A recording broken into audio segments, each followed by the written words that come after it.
Good evening, everyone. My name is Amber Lannon, and I'm the University Librarian at Carleton University, and it's my pleasure to be the first on the program tonight.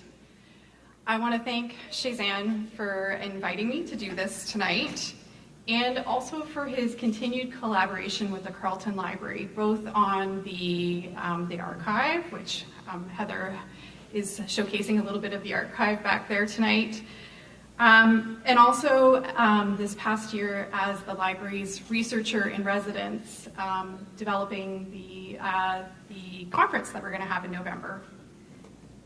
I'm here as a representative of Carleton Library. However, the collection and the relationship with the community predates my time at Carleton by a number of years, and it's been close to a decade that Carleton faculty and librarians and staff have been supporting the development of the collection and the relationship with the community, and I just want to acknowledge that although I'm the person here tonight, there are it's the work of a lot of other people that we've gotten to this point. The collection is an archival collection, and it consists of a number of different things, including newspaper clippings and a personal memoir, but also the more than 30 oral histories that are so very important to Shezan's book.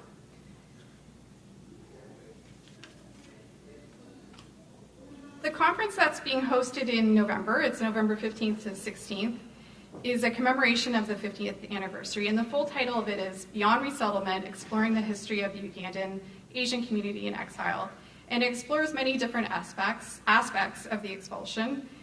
And I think one of the great things about it is that it brings together both academics and community through panels and a literary event. So we're really excited to be hosting that in November. And if you're interested, Heather has some cards in the back there with a QR code to take you to more information as well. Shezan has been instrumental in both of the projects, the archives and the development of the conference. And both of these projects have benefited greatly from Shezan's involvement, his knowledge, and his passion, and both are evident in the book that we are gathered here this evening to launch. And so with that, I'm going to hand it over to Michael Casasova from the Unhcr for some remarks. Thanks.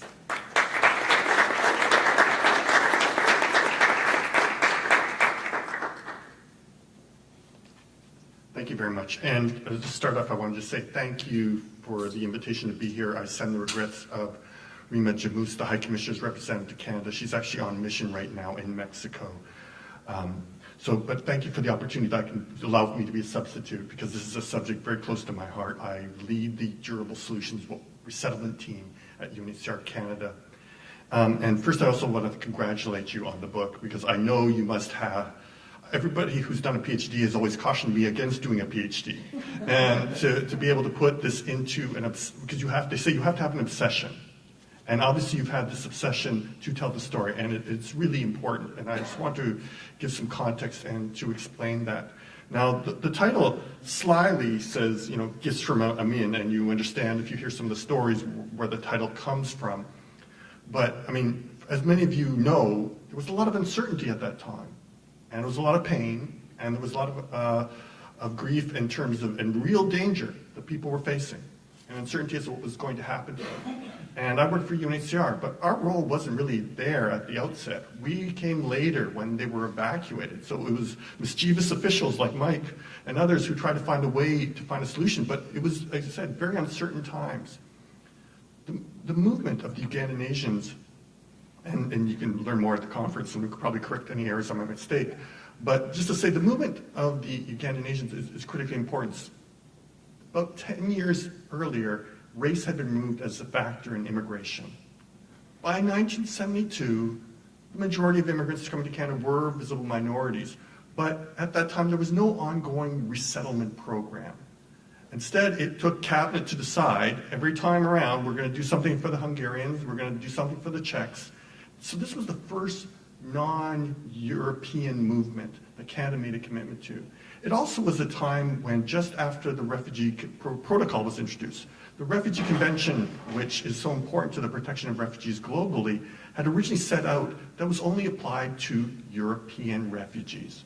And so while UNHCR's mandate was to deal with refugees globally, the convention itself, which is this critical protection tool, was not yet in place. So Canada had just signed in 1969, had signed the protocol as well. So it was a sign of changing times.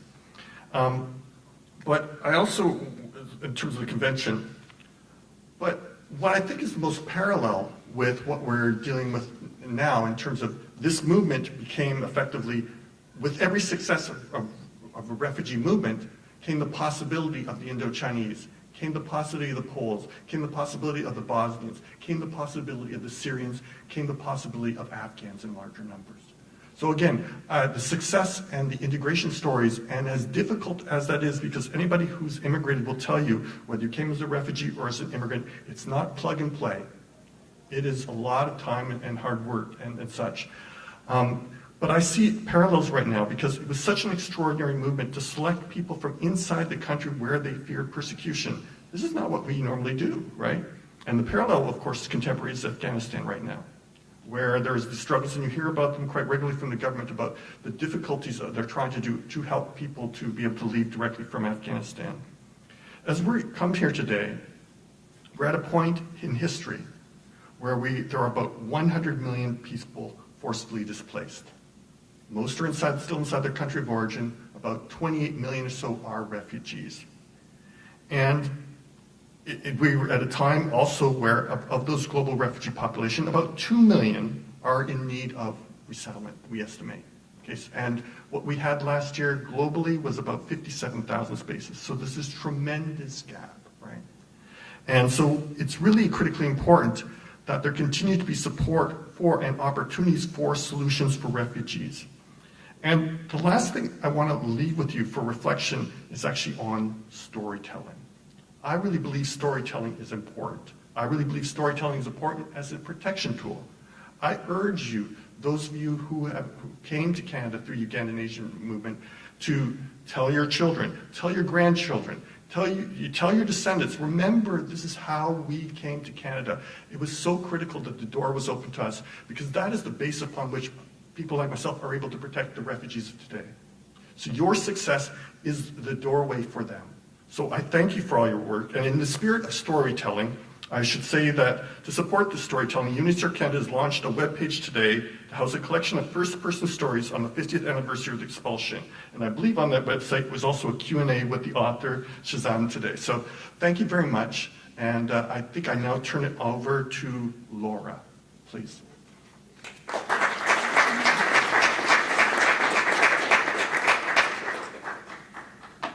Good evening, everyone.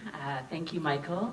My name is Laura Madokoro, and I'm an associate professor in the Department of History at Carleton University, and it's my tremendous, tremendous pleasure to be here tonight.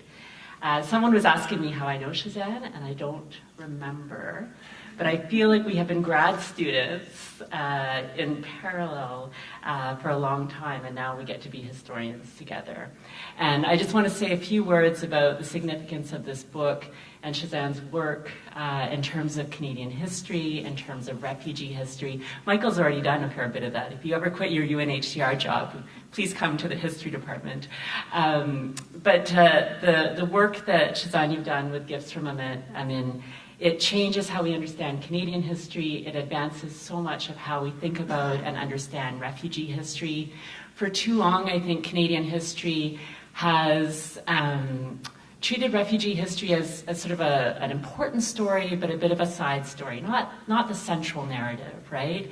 But anyone who has moved to this country as a refugee or as a migrant understands that it's not just about movement, it's about interactions, it's about shaping of community, maintaining ties with the homeland. This is all critically important, and the more that we tell these stories, the more that we can think about the country that we call Canada differently, and Shezan's work helps us do that. So thank you for that.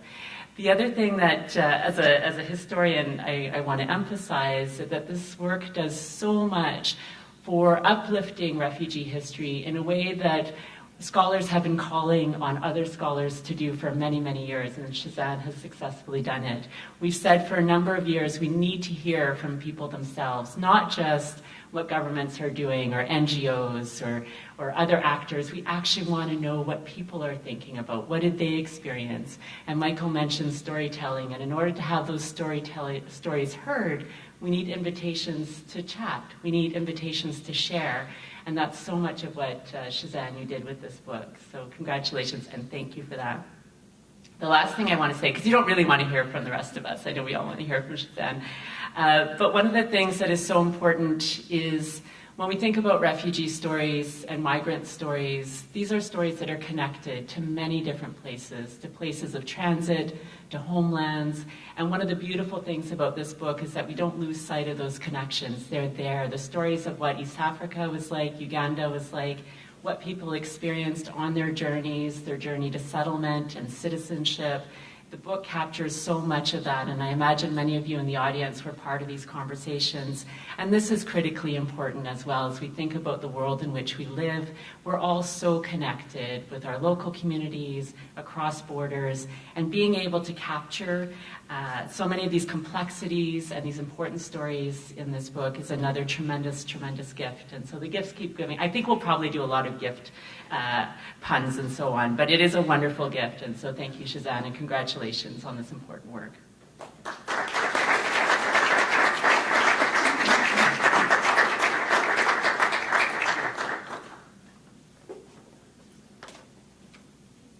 Awesome. Thank you for that incredible introduction, everyone. And I'm just so thrilled to be here and see so many people that are here to attend. I do want to begin by acknowledging the land on which we gather is the traditional and unceded territory of the Algonquin Anishinaabe peoples. It's my great honor and privilege to share this moment with all of you this evening. I'm genuinely delighted that so many of you could be here for the official book launch, along with the opportunity to have Unhcr Canada here as well. It was on this day exactly 50 years ago that 138 Ugandan Asian refugees boarded a flight from Entebbe International Airport and landed in the early morning hours on September 28th at Montreal Dorval International Airport. And almost 1 month later, on October 29th, my mom, her two younger brothers, and my grandmother arrived on a charter flight to Canada. While my attachment to this resettlement is deeply personal, these stories of resilience and migration speak to all of us as a fundamental part of the human experience. While we are commemorating the 50th anniversary of the global resettlement of Ugandan Asian refugees, and as we approach National Truth and Reconciliation Day, it's a clear reminder that we are all guests on this land. It is our indigenous communities that have been here since time immemorial. This is a critical time for all of us to reflect on what it means to be Canadian and a global citizen more broadly. In our current global context, we are seeing a continued increase in natural and human disasters, leading to larger numbers of forcibly displaced persons. We are witnessing a time of divisive politics and populism that pit ourselves against each other, all while we continue to see the global north participate in conflicts and yet fail to open their doors to the very people who seek refuge from the conflicts they've created. It is within this geopolitical space that I hope my book offers a reminder of our shared human connections, that the many voices captured within this book demonstrate the vast contributions that newcomers make to Canadian society, but also how we share the same fears and challenges along with hopes, dreams, and aspirations. The book captures Canada's first major resettlement of a non-European refugee group in the post-war period prior to the creation of formal refugee policy in 1976. While there was a small movement of 228 Tibetans in 1971, the Ugandan resettlement saw a rapid arrival of over 4,000 people in just 60 days. In the following 2 years, Canada would resettle the remaining individuals who were issued visas in Kampala, alongside hundreds of refugees who were sent to refugee transit centers across Europe and subsequently resettled in Canada. The resettlement came on the back of Idi Amin's infamous expulsion decree made on August 4th, 1972, when he stated that the Ugandans of South Asian descent had 90 days to leave the country or else they'd be sitting on fire. He accused the community of economic sabotage and a failure to integrate socially within the community. While he quoted the figure of 80,000 Ugandan Asians, There were roughly 50,000 Ugandan Asians who remained in Uganda at the time of the decree, as many had left the country following the latest census that was done in 1969. While Ugandans made up only 1% of the population, by 1971, they had controlled 90% of the trade and 80% of the commercial sector. Amin sought to return the economy into the hands of Ugandans, true Ugandans, who he argued were his black brothers and sisters.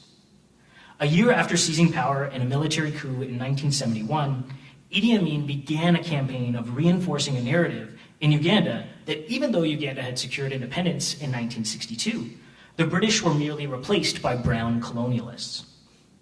Ugandan Asians were milking the cow of Uganda, but failing to feed it, he argued, and the community was investing profits into offshore bank accounts as opposed to supporting the local Ugandan economy.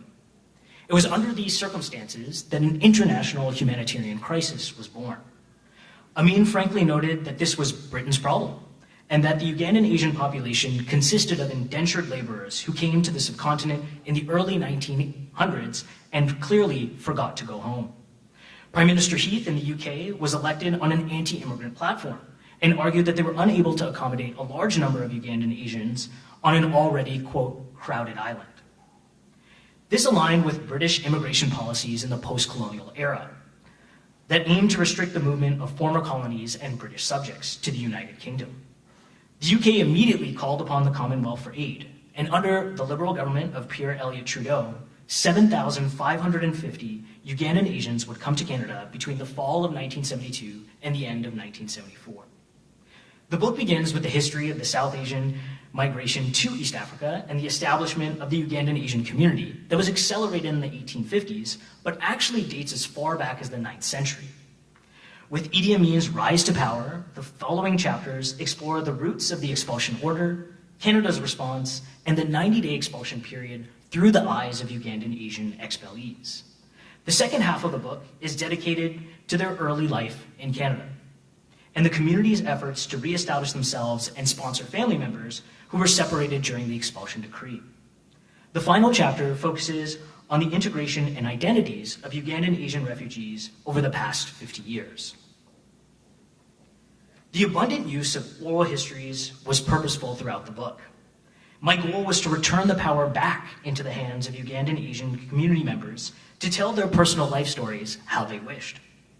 As one of the key themes in the book, on integration being a two-way street, requiring efforts from both the host community and newcomers, I'd like to read a passage from chapter 6 that explores just one aspect of the inclusive and exclusive pathways to belonging. Ugandan Asian refugees experienced a range of interactions with Canadians during their initial years of resettlement. Interviewees described how some Canadians were extremely helpful, while others were hesitant or prejudiced. For example, Shamim stated, "My experience was good. You know, I got lost. They helped me out. For me, it was a good experience because they were there for me in my difficult time.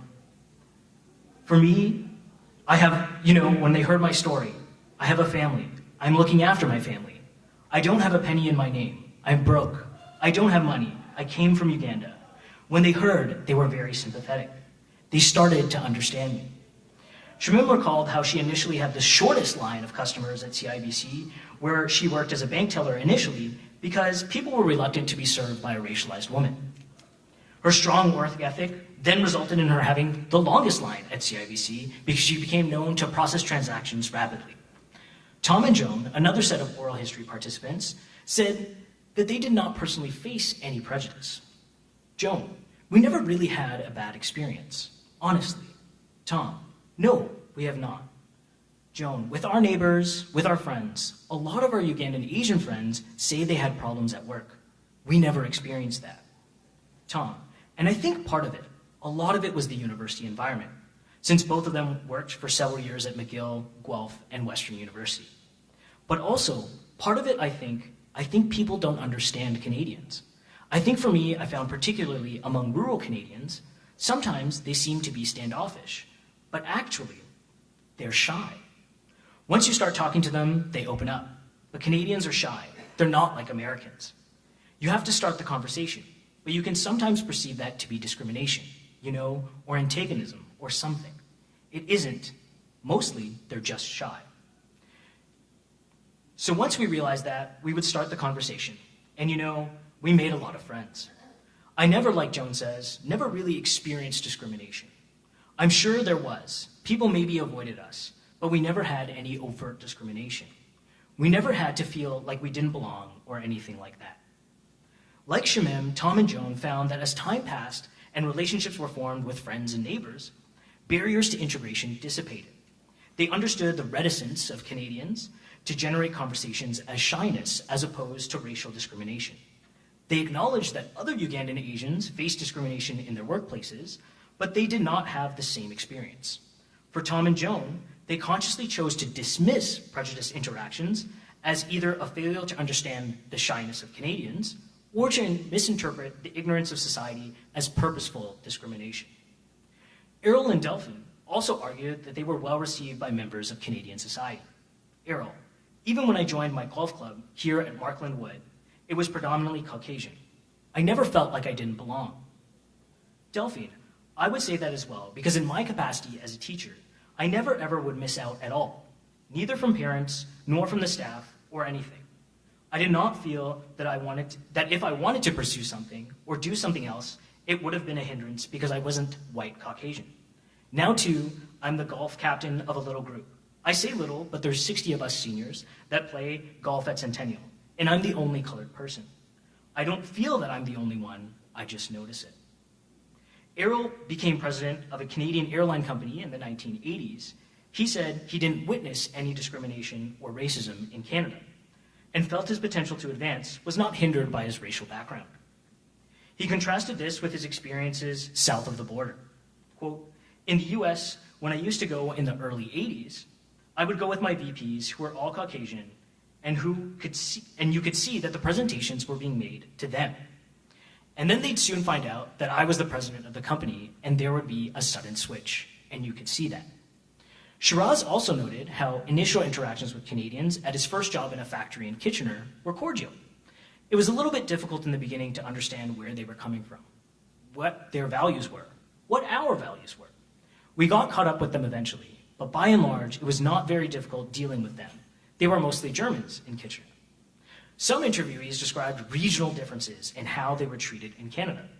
Nimura recalled, some of them Canadians were extremely nice, extremely helpful, more accepting, especially in Montreal. When we were in Montreal, because at the time, we didn't realize this, but Montreal was the most cosmopolitan town in the country. There were some that were snotty, but when we got to Toronto or Ottawa or anything, oh my God, they used to make us feel so strange. They used to call us Paki, words like that. But when you are amongst others who they themselves have been immigrants, they don't make fun of you. Whereas we found that here in Ottawa, they didn't have as many and they really made fun. And in Toronto, it was the other extreme. They had too many, so they didn't like it. Nimura's South Shore neighborhood in Montreal was composed of a large immigrant community. Her reflections coincided with those of other Ugandan Asian refugees who permanently resettled in Ottawa and Toronto. At a commemorative event for Ugandan Asian refugees in 1994, Zain Olarakia also described differences between larger and smaller cities. Quote, I believe that those immigrants who chose to settle in smaller cities had a significantly different experience than those that settled in larger centers. In the smaller cities, the Ugandan immigrants had to interact largely with the general population at all times. There was no sizable Ugandan community to provide a buffer of sorts. Sometimes people didn't know what to make of us. At other times, they preferred not to try. However, more times than we encountered difficulties, we encountered friends. People opened up their homes and their hearts and gave generously of everything. The spirit of the hospitality of the state that had extended to us from Uganda was repeated over and over again by the citizens of Brantford. However, even couples who settled in the same cities found that their experiences could be vastly different. For example, after arriving in Ottawa with his wife, Zuld explained that Canadians were kind of cool at the beginning. Like cold, I mean. They didn't accept us, Most of the people at work were okay. People at my work were perfect and readily acceptable. But in Nilfu's work, this is Zuld's wife, they were naturally prejudiced. If any positions came up for promotion, it didn't happen easy. You had to work hard and show your work. Amin and Farida, who moved to Kamloops, also remembered contrasting interactions with Canadians. When we first came, I think there was so much discrimination in Kamloops. You could feel it. You could see it. Recalled Amin. It was a small city, but there were people who weren't as friendly, as welcoming at that time. Farida said she did not face the same prejudice that her husband did. She had attended a beauty and trained as an aesthetician school in London, England, and her exposure to British society made her more acceptable to Canadians. It was good because I knew the London style, and I did have a British accent at the time, she said. So I got along really well, and I didn't have a problem with any Canadians. In fact, they liked me, and they loved to talk to me. And wherever I went, there wasn't any discrimination with me because I knew the weather, I knew what to wear. To Canadians, Amin embodied the traits of a newcomer in terms of his physical appearance and his accent. Scholars argue that accents are used as a basis for discriminating against others now that it's no longer socially acceptable to discriminate against people because of their race, ethnicity, and national origin. As we can see from some of these examples, integration is not a linear process. There are challenges along the way, and each person's journey towards embracing a Canadian identity is unique.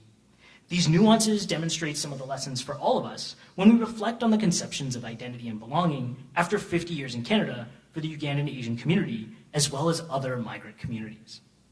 I would also like to share, as Amber has mentioned, that in commemoration of the 50th anniversary of the expulsion of the Asians from Uganda, Carleton University will be hosting a conference titled Beyond Resettlement, exploring the history of the Ugandan Asian community in exile from November 14th to 16th. Registration actually just launched today, and the conference is actually going to explore the historical context of the expulsion, the global response and reception of larger numbers of refugees, the larger diaspora of Ugandan Asian refugees, and their lived experiences all around the world over the past 50 years.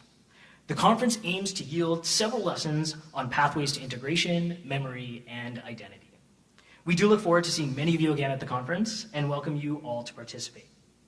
In closing, I do want to take a moment to sincerely thank all of you who have supported me along this journey. From the early days of my postgraduate studies to the final stages of submitting my manuscript, many of you have offered guidance, a listening ear, and sheer excitement about the prospect of a physical book representing one of the many untold stories of Canadian history. Most importantly, I am forever grateful to the Ugandan Asian refugee community who invited me into their homes as a young graduate student and offering everything from chai and samosas to deeply moving and self-reflective personal life histories. Your resilience in the face of adversity embraces the very spirit of those who have been forcibly displaced, and I'm continuously in awe of your humility and generosity. I hope that we may continue to honor the legacy of this community and of other migrants and refugees that have come to Canada. This book is dedicated to the wonderful community of Ugandan Asian refugees. Thank you.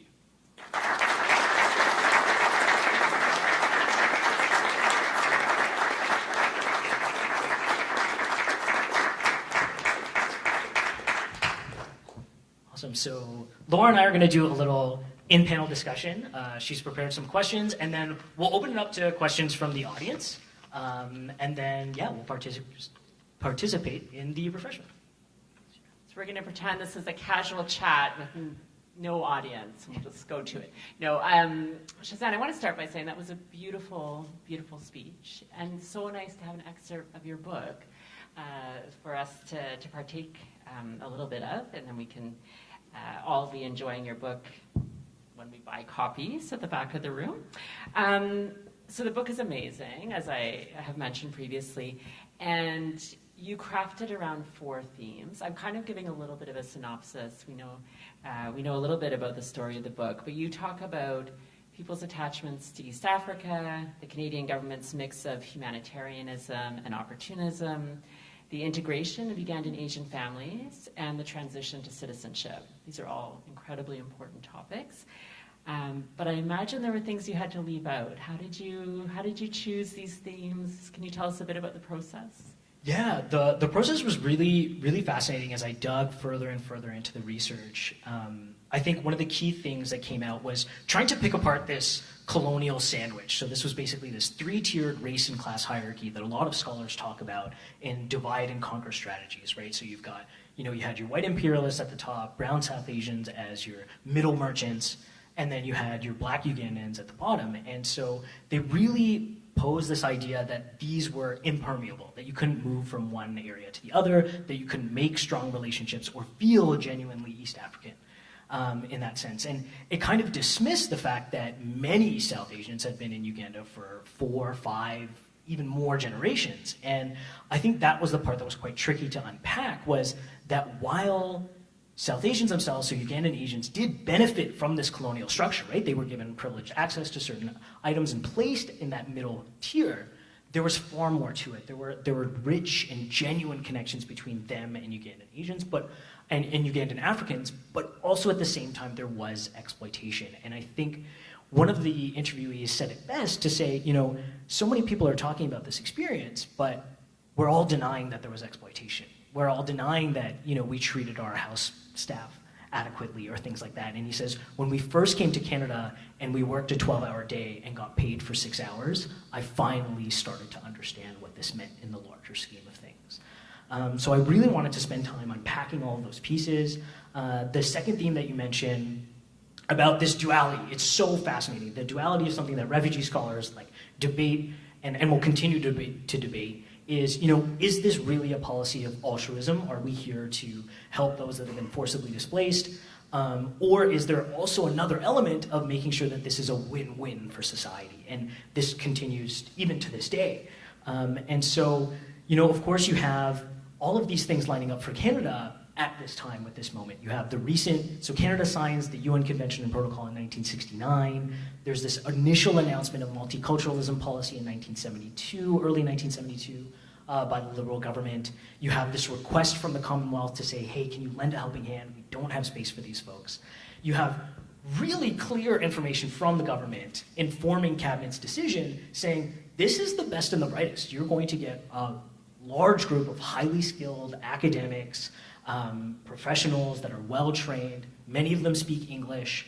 And at the same time, we're going to get to show off to the global community that we're doing something quite good. And so I think even one of the cabinet documents say this is a win-win-win for Canada. And I think that's one of the things that I really wanted to dive into, to say that it's quite challenging, because when I did the interviews, I hear from folks that they were denied entry to Canada. Some of them went to European refugee transit centers because they did not meet the required point system. And so while there was flexibility under the oppressed minority clause, there were some folks that were left behind.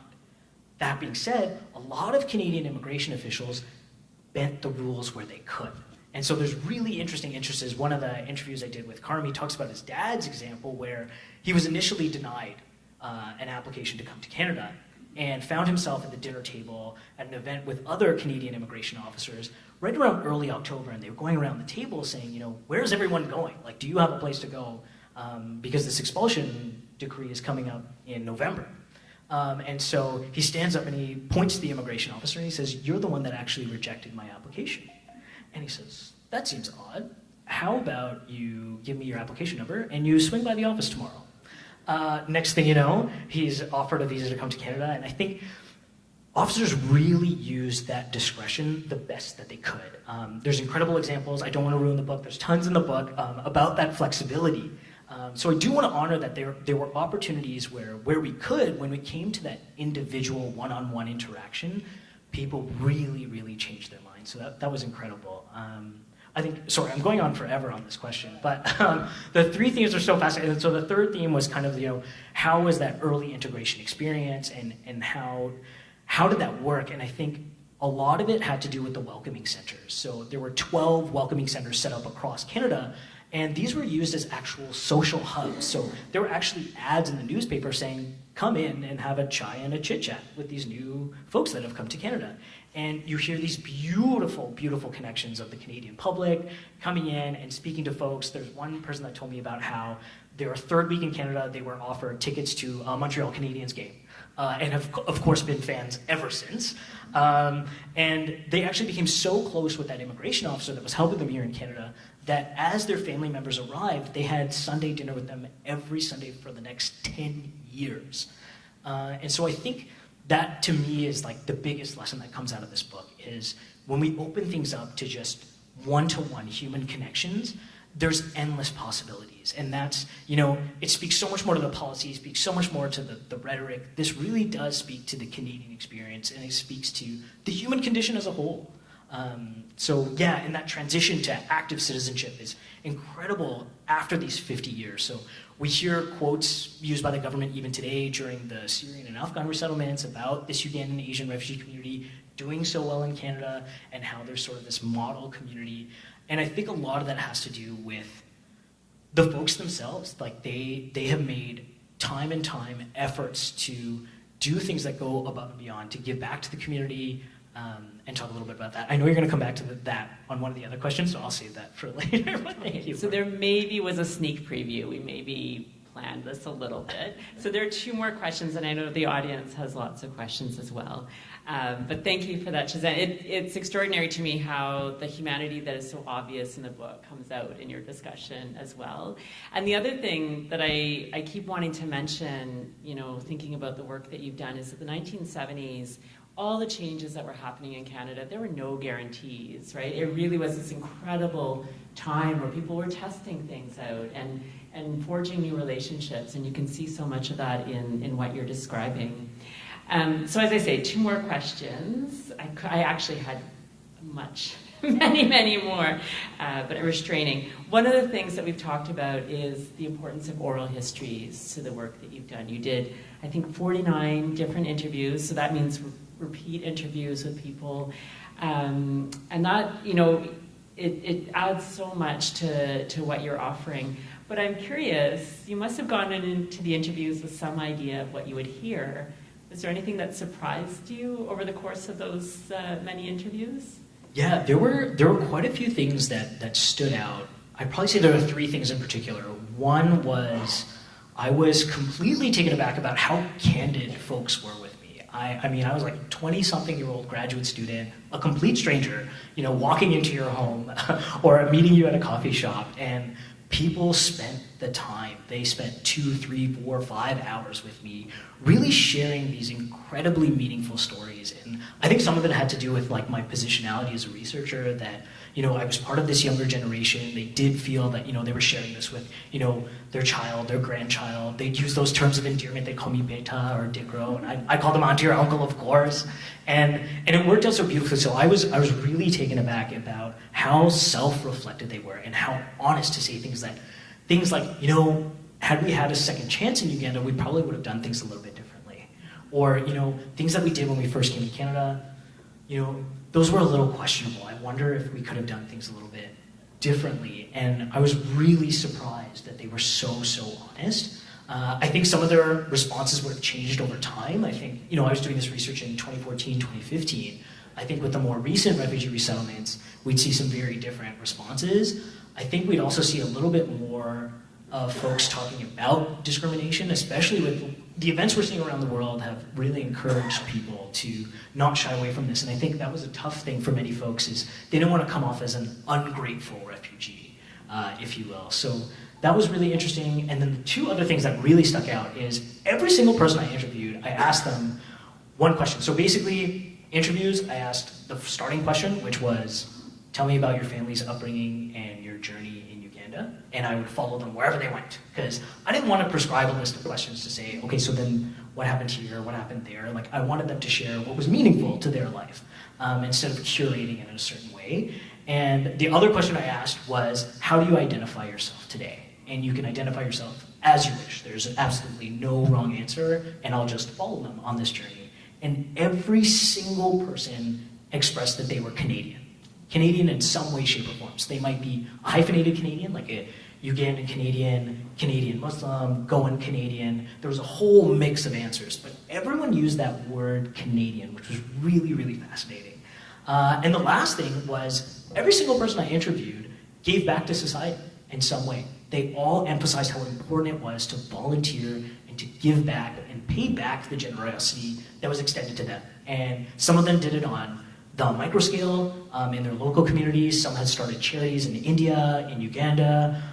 One example that comes to mind is someone got a certificate from their local mayor for donating blood 31 times in the last 20 years.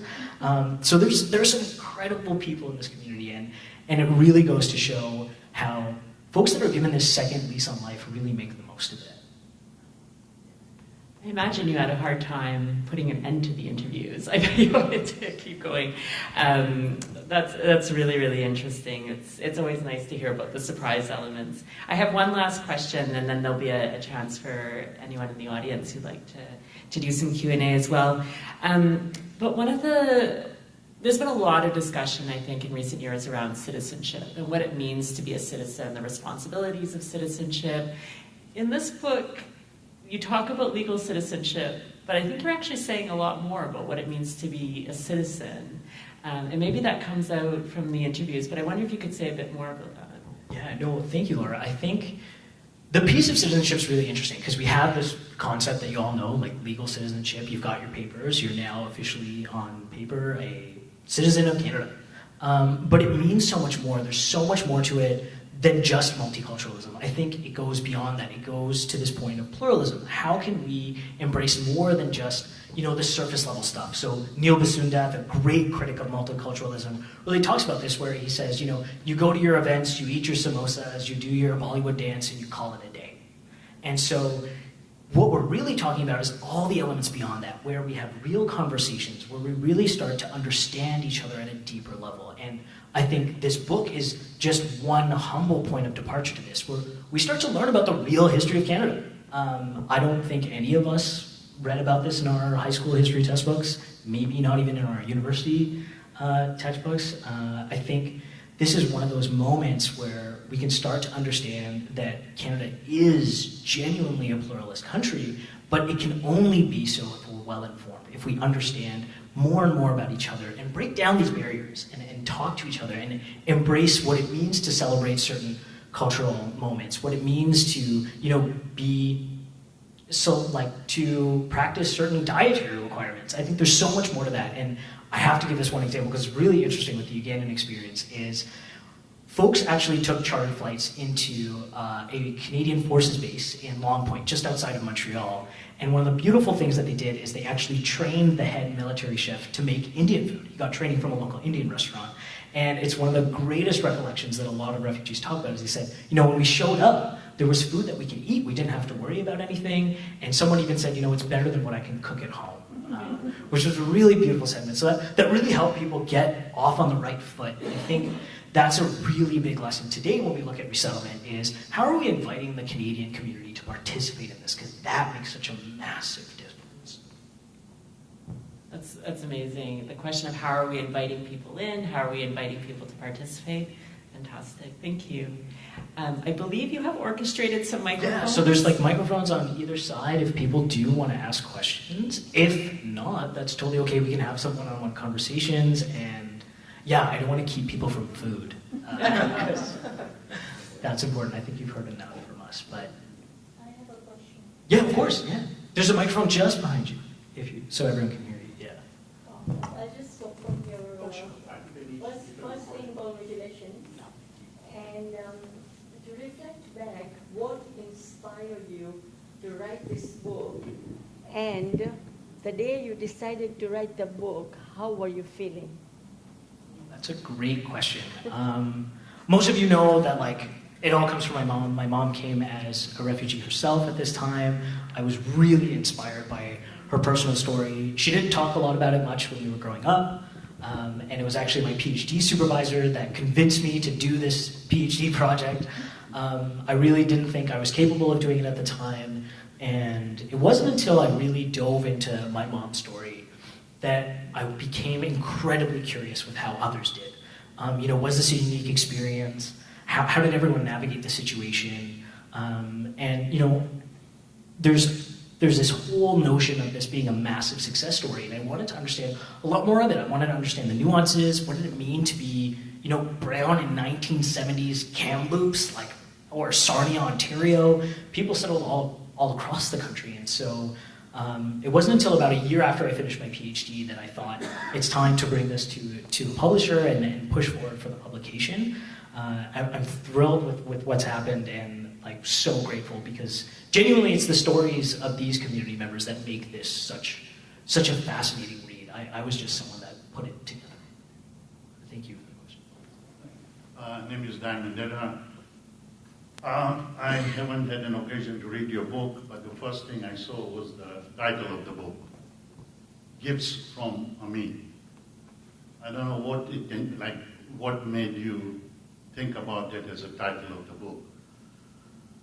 A lot of people think that, thanks to Amin, we are here in Canada. And a lot of Ismailis were so proud to display the picture of Idi Amin in the living room, saying that had it not been for Idi Amin, we wouldn't be in Canada today. And what I want to know from you, maybe you can explain to me what gifts from Idi Amin mean. Is it what literally means thank you, thanks to Amin?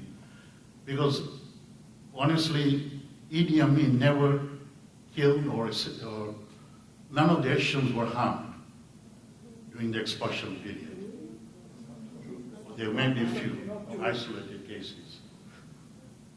But Idi Amin had a title of Butcher of Africa. He did more harm to his own people. He killed more of Africans and threw their bodies in the Nile to feed the crocodile. Now, if I interpret what the book is saying, that had it not been for Idi Amin, I wouldn't be in Canada. But we worked, I'm not a Ugandan citizen, I'm a Tanzanian citizen. We all traveled to Canada on the Ugandan passport. And as you said, we were there for 3 and 4 generations. And we all thought that we are Ugandans. Now to say that thank you to Idi Amin at the same time, the people who was killed, Africans, I'm just trying to balance the two sides. Yeah, no, thank you very much for that question. And I think one of the challenging parts is when we reflect on this resettlement in particular, Idi Amin, there's estimates between 300 and 500,000 Ugandan Africans were murdered under his rule. And so, of course, the Ugandan Asian community faced levels of discrimination. They faced harassment. There were instances of death, rapes, and killings of the Ugandan Asian community during this 90-day expulsion period. They were limited in their instances, definitely, but it was a real traumatic experience for many folks.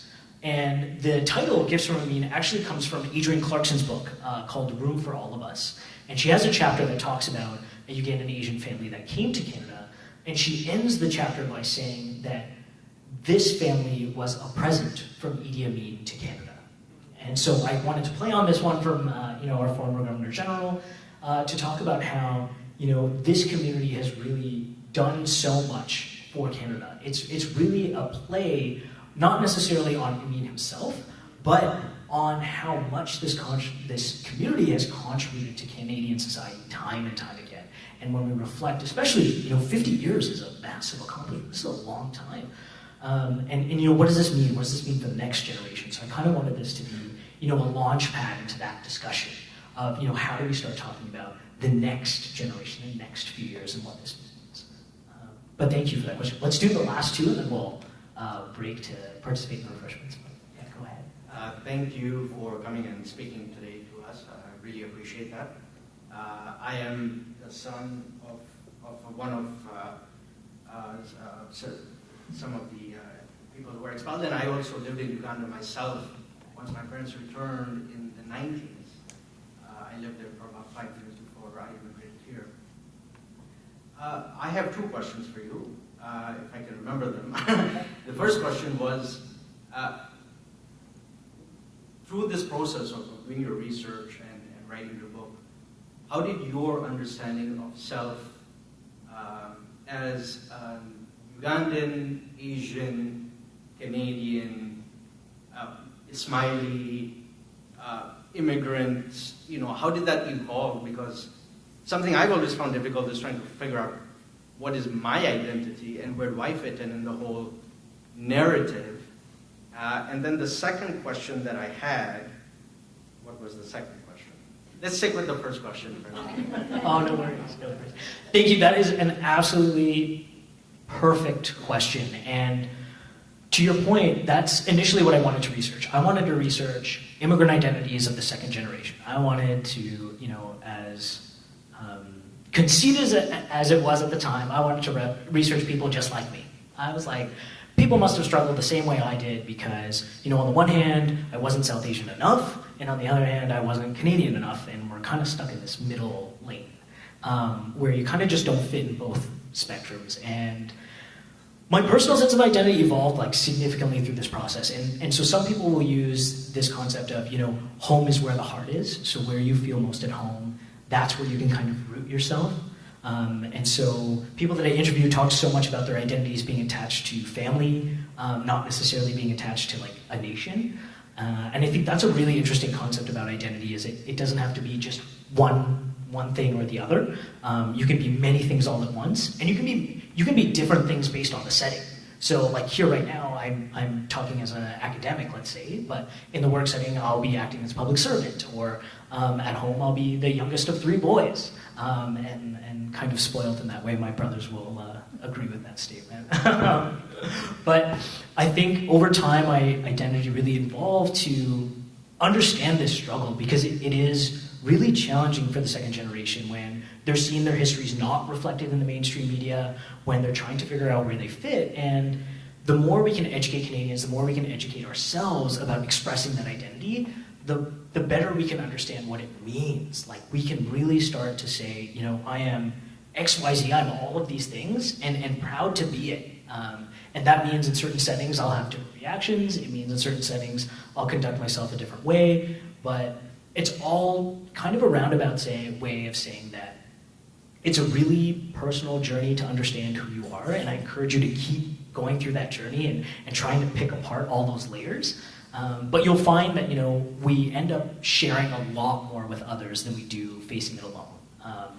And that was a big thing for me. Like growing up, I begged my dad to play ice hockey for many, many years, and it was really fun because we played in like Orleans, a small suburb of Ottawa, and it was really fun. So my dad would go to the stands and like watch games, and people would be like, "Oh, you're Shezan's dad," and he's like, "How did you know?" And they were like, "Well, it's pretty obvious that we were one of the only like sort of like South Asian background families playing in the league." And so it was really entertaining to like navigate all that kind of stuff. And I'll share one really, really fun story about my eldest brother. When he first started going to school, my mom would make like roti with like eggs and like rolled it up, a little like roti sandwich, if you will. And so my brother actually would always come home from school with the sandwich, and so it turned out that one of his classmates loved eating this roti sandwich, and they just kept swapping lunches. And so my mom started just making 2 of them for the classmate. And so this is the stuff I'm talking about, like that beautiful shared interactions between Canadians themselves, or between one-to-one, human to human. But yeah, great question. And if I may ask my second question, because I think it flows from there. One thing I've noticed when trying to figure out where I fit in and sort of understand my history is I find that sometimes I sense a hesitance on behalf of the elders in the community who were part of the expulsion and have resettled. It's like, well, we don't want to talk about that. The past is the past. And did you find that in any way interfered with your process and your research? Yeah, that's a brilliant question. And I think one part of it was, for some folks, enough time had passed that they were willing to go back and explain those stories. For others, they had shut that door. So some folks, I would do the interview and they'd say, I want to withdraw from the study, I don't want to participate anymore.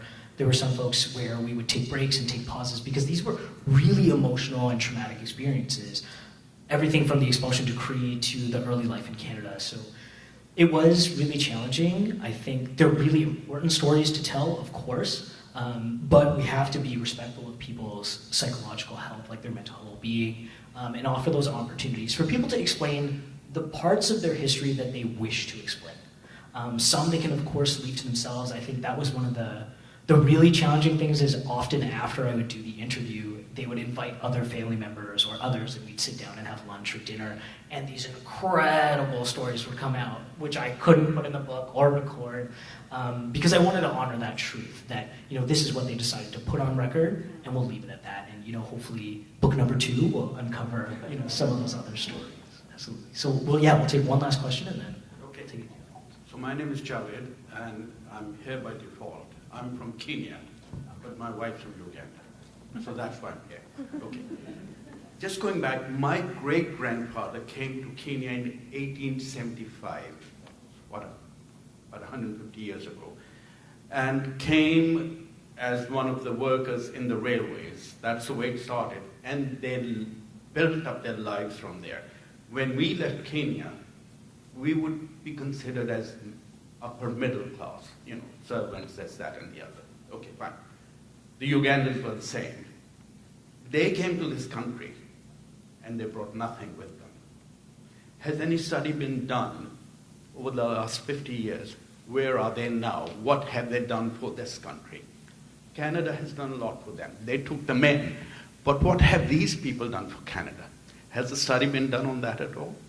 Yeah, and so that's a brilliant question. So the book does touch a little bit on that, particularly in the last chapter about some of these incredibly meaningful contributions that the Ugandan Asian refugees community has made. I mean, we have senators, we have parliamentarians, we have business leaders that are all part of this community, and a lot of it was that industriousness. Some scholars kind of argue that they've gone through this process of being twice migrants. So they came once from the Indian subcontinent to East Africa, had to start from scratch, and then came from East Africa to Canada and started from scratch again. So they argue that they already had this work ethic ingrained in them, that they already had experienced this once before and knew that they'd have to start up again.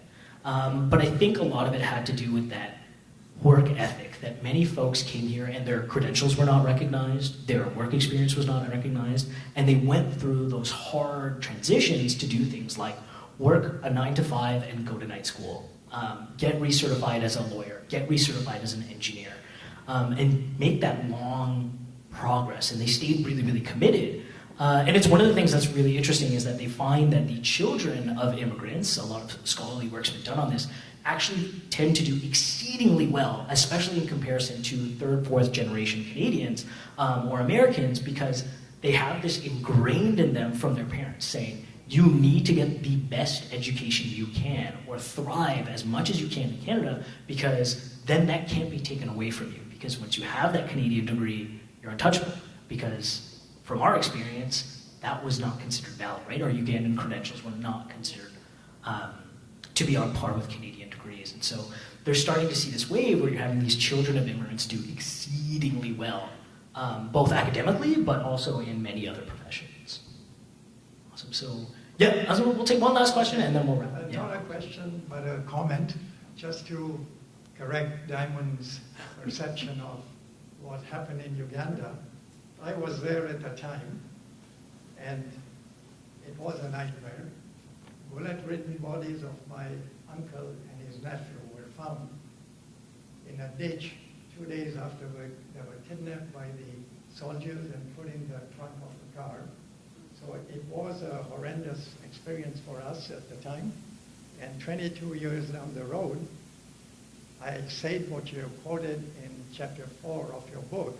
In fact, you've taken the headline or the chapter's name from my quotation, that his dream became our nightmare. So on page 99, Diamond. Thank you.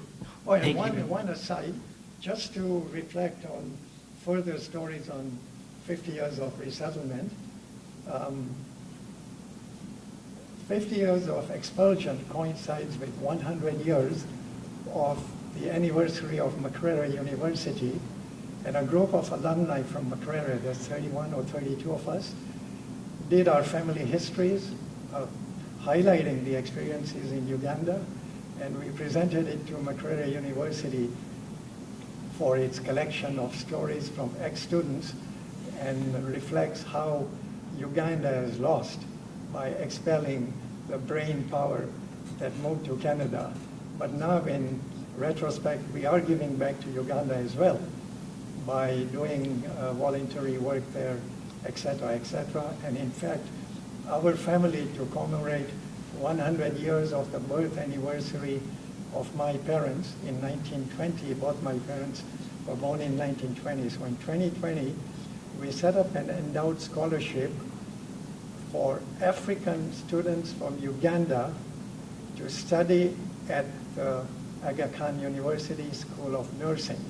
So this is how we are paying Uganda back, because we do owe the land of our birth something, and this is how our family chose to do it, by having, for perpetuity, Aga Khan University scholarship for a student to study nursing in East Africa in perpetuity, and right now we're on our second scholarship student, and the good news is the first one was such an appreciative person. She worked so hard to earn the scholarship that she graduated top of her class. Okay? That was the icing on the cake of what we did, and it really gave us a great sense of joy that we are making a difference to lives of Ugandans in an area where there's a great need, which is in midwifery and nursing. Thank you very much. No, thank you.